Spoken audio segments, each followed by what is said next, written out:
1 tahun nikah tanpa seks, kisah pasangan ini happy ending.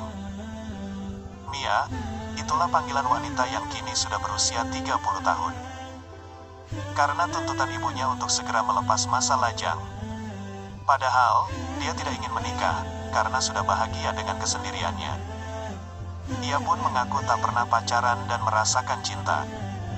Dalam benaknya, saya cewek yang cuek, termasuk urusan rumah tangga malah gak terlalu peduli. Toh saya sudah punya penghasilan tetap dan happy. Singkat cerita, ia dijodohkan dengan anak dari teman ibunya. Seorang pria berusia 31 tahun. Awalnya, ia menolak namun karena iba dengan sang ibu, yang terus mendoakannya agar mendapatkan jodoh, ia pun bersedia dikenalkan dengan pria tersebut. Kesan pertama pertemuannya dengan sang pria sangat mengejutkan. Ternyata sang pria yang bernama Anton adalah teman sekelas sewaktu masih SMA. Meski dibuka dengan keterkejutan, namun akhirnya mereka dapat melebur, karena Anton orang yang humoris, pintar ngejokes receh dan punya hobi yang sama yaitu nonton film sama jalan-jalan. Namun Mia masih belum ada rasa cinta. Yang tidak diketahui Mia, ternyata si Anton sudah menyukai Mia sejak masih SMA. Jadi dengan perjodohan kedua orang tua ini, Anton yang awalnya masih ragu, segera ia mengiyakannya.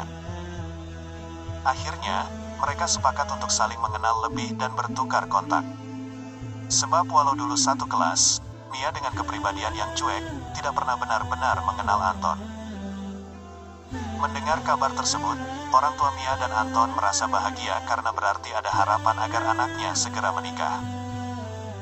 Setelah 3 bulan saling kenal, Mia mau menikah namun menyatakan syarat. Mia bilang, "Saya mau menikah dengan kamu, Ton. Tapi jujur, ini karena dorongan ibuku, bukan karena cinta. Seandainya kita menikah, dan kita tinggal satu atap dan tidur di ranjang yang sama, saya tidak mau ada seks di antara kita, apakah kamu bersedia?" Sebenarnya, Mia mengajukan syarat itu agar Anton menolaknya, supaya Mia punya alasan kepada ibunya, kalau Anton yang tidak mau menikah dengannya. Apa yang tidak diharapkan pun terjadi. Anton, yang memang sudah cinta dengan Mia dari dulu, mengiyakan. Yang penting bisa hidup bersamanya. Kamu? Mia menggerutu dengan marah lalu pergi.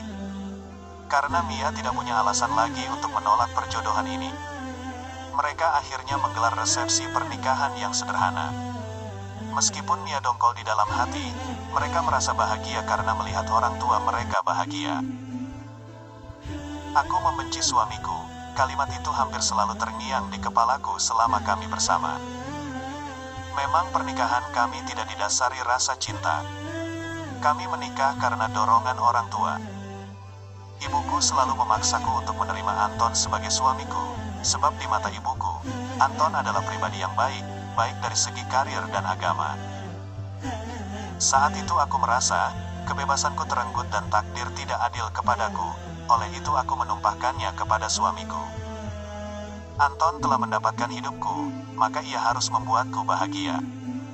Dengan keyakinan itu, tanpa rasa bersalah saya menyuruhnya membelikan berbagai hal, dari beli tas, perhiasan, dan perawatan kecantikan di salon. Aku menolak bekerja, dan hanya menghabiskan waktu untuk bersantai dan jalan-jalan. Anton tidak pernah mengeluh, dengan gajinya 10 juta per bulan, dia selalu berusaha memenuhi semua keinginanku. Justru saya yang sering marah saat ia mendengkur. Lupa membereskan gelasnya karena buru-buru ke kantor, Mas Anton tidak pernah marah padaku meski aku kurang ajar padanya. Tanpa terasa sudah 1 tahun kami berumah tangga. Tapi rasa benci pada suamiku masih belum berkurang. Suatu siang saat saya mau bayar ongkos perawatan di salon, ATM bulananku kosong. "Mas, ATM bulananku belum ditransfer ya?" "Maaf dek, ada keterlambatan gaji dari kantor untuk bulan ini, sebab ada sedikit masalah di kantor," Mas Anton menjawab. Aku tidak mau tahu, aku murka padanya, lewat telepon aku membentaknya dan menyuruhnya datang untuk membawa uang. Pemilik salon pun menenangkan, dia bahkan berkata tidak apa-apa dibayar lain kali, karena sudah kenal denganku. Tapi aku menolak karena sudah terlanjur malu. Pokoknya suamiku harus datang ke tempat. Beberapa menit kemudian, ada pesan masuk. Maafkan aku istriku, mungkin aku akan pergi terlebih dahulu dan belum bisa membahagiakanmu. Aku yang sedang dongkol sambil menanggung rasa malu. Semakin murka membaca pesan itu. Bukannya segera datang, malah mengirim pesan mau pergi, dan tulisan alay untuk merayu. 15 menit berlalu, tiba-tiba ada telepon dari rumah sakit masuk, mengabarkan suami Anda mengalami kecelakaan dan sedang kritis. Baru saat itulah terlintas di benakku, mungkinkah pesan yang aku terima dari Mas Anton adalah pesan yang ia tulis di saat dia sedang berjuang antara hidup dan mati. Barulah air mataku yang tertahan tumpah, lututku melemah, aku mengerang sekuat-kuatnya. Barulah saat itu kusadari bahwa suamiku mencintaiku dengan setulus hati. Dengan derai air mata, aku berdoa kepada Tuhan, "Ya Allah, selamatkan suamiku. Aku berjanji aku akan membahagiakannya, dan berikanlah aku kesempatan untuk menjadi istri yang baik untuknya." Lalu aku bergegas ke rumah sakit. Ternyata saat aku memarahi suamiku, dia berusaha meminjam uang ke teman kerjanya, dan bergegas secepat mungkin untuk datang ke tempatku, dengan kecepatan tinggi, yang mengakibatkan mobil tidak stabil kemudian menabrak tiang listrik. Semakin hancur hatiku, hanya rasa bersalah yang memenuhi hatiku. Aku sholat dan selalu berdoa di setiap waktu untuk keselamatan suamiku. Alhamdulillah sebulan kemudian, keajaiban akhirnya datang. Mas Anton bangun dari koma dan kesehatannya mulai membaik. Dengan air mata yang terus mengalir, aku langsung mencium tangannya. "Mas, maafkan aku atas semua kelakuanku. Mulai hari ini aku akan berusaha untuk menjadi istri yang baik untukmu." Seperti biasa, Mas Anton tidak pernah marah kepadaku. Kemudian dia meraih tanganku dan memelukku.